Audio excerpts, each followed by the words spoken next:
I'm an immigrant, and I moved here from somewhere else, you know? Is that okay? I mean, it doesn't matter, I'm not leaving, so... I moved here with my family, you know, and no one in my family speaks English, except for me, right? We sort of decided that together as a group. I was gonna be the rep, you know? Yeah. And I moved here from China, and I was actually born under the one-child policy, you know, which sounds kind of serious, right? It sounds kind of super serious, but I had a good time with it.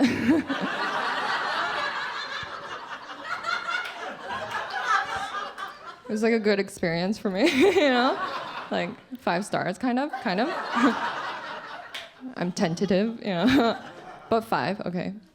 Yeah, no, it's because like every time my mom growing up, like whenever my mom would get mad at me, I would just be like, okay, but what are you gonna do, you know? Are you gonna have another one or something? Just go to your room, think about what you just said. Stupid. But I moved here when I was like, 10 years old. I was a 10-year-old, I was 10 years old, right? And it's been a great year. I'm 11 now, you know. No, just kidding. No. I'm a woman, okay.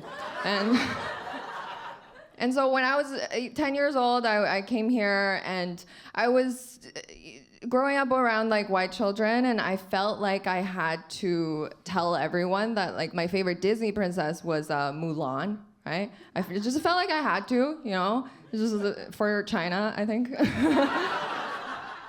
I don't know. And yeah, no, it's because like I didn't actually like Mulan that much. I was just like lying to everyone. My secret favorite princess was actually Sleeping Beauty. Yeah, because she was asleep for that whole movie. And when she woke up, she had a castle and money, right? Like, that's magical, you know?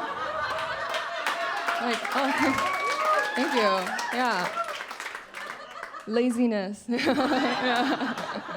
Yeah. No, it's because like Mulan's story was just like so close, like the theme of it is just too close to all the Asian stories that I heard in China already, right? The themes are, you gotta work hard, you're not special, and be awake as much as possible. So Sleeping Beauty was like a feminist icon in China. You know? When I moved here, I lived with my grandparents for a long time, and they do this thing where they always have to have 37 bags of rice at home, you know? And I don't know why that is, right? Like, grandparents are kind of like rescue dogs, you know? Like, no, hold on. Grandparents are kind of like rescue dogs because, like, you don't know what happened to them before they got to you, you know?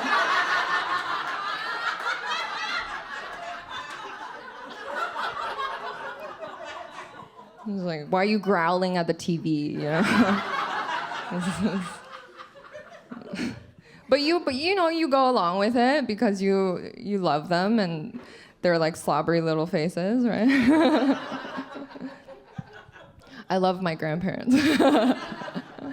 But yeah, no, they do that. Like, so we always have to have like 37 bags of rice. And it's not the little bags that you guys like to get, right? Where you guys are like, oh my God, let's change things up for dinner tonight.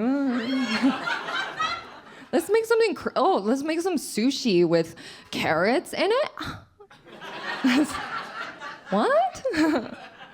Yeah, that's you guys. Yeah. No, it's like it's you know, the ones that we get is huge. It's like this big. You know, the packaging is different. It's like the bags are made of cloth, right? Like someone sewed it together while crying, right? That's how they're made. And we go to Costco for these bags. Do you guys know that saying, don't go to the grocery store on an empty stomach? Yeah, because you buy too much, right? We have a similar saying. It goes like this. Don't go to the bulk food store if you've ever had a communist dictator.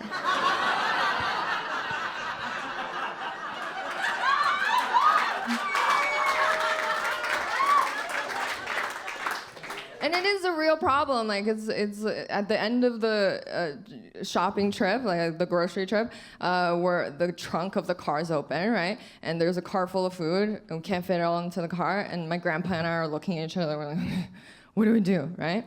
And in the heat of the moment, one time we said this to each other. We were like, okay,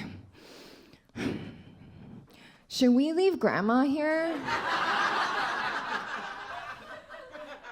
Should we do that? So we could take all the rice home? Right? And my grandma's like standing right here. She's like, yes. Yes. It's because if we leave rice at Costco, like someone's gonna take it, right? But if we leave my grandma there, no one's gonna take her. Because she's a burden. Yeah.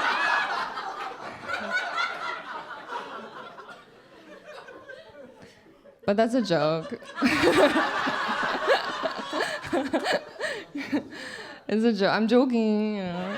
I'm just kidding. She's 80 years old. We've obviously never left her there. We've just put stuff on top of her, right? It's fine. She likes it. The rotisserie chicken keeps her warm. It's good. We get a lot of moths from these bags of rice. You know, do you guys know pantry moths? You can get it from quinoa too, if that's.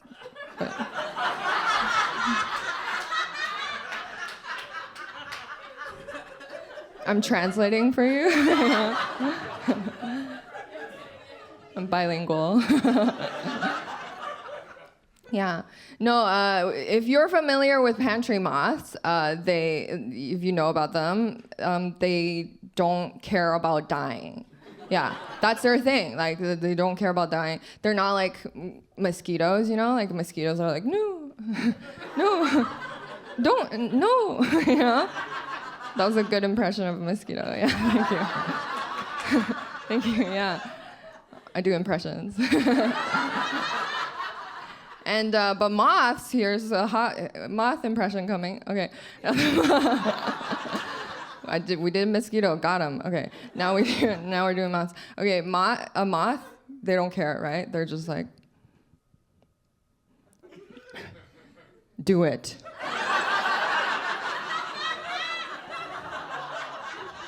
Here, I won't move, try again. My mom is a bag of rice, like, what is my life? I don't care. All right, thank you so much. You're a great audience. Thank you.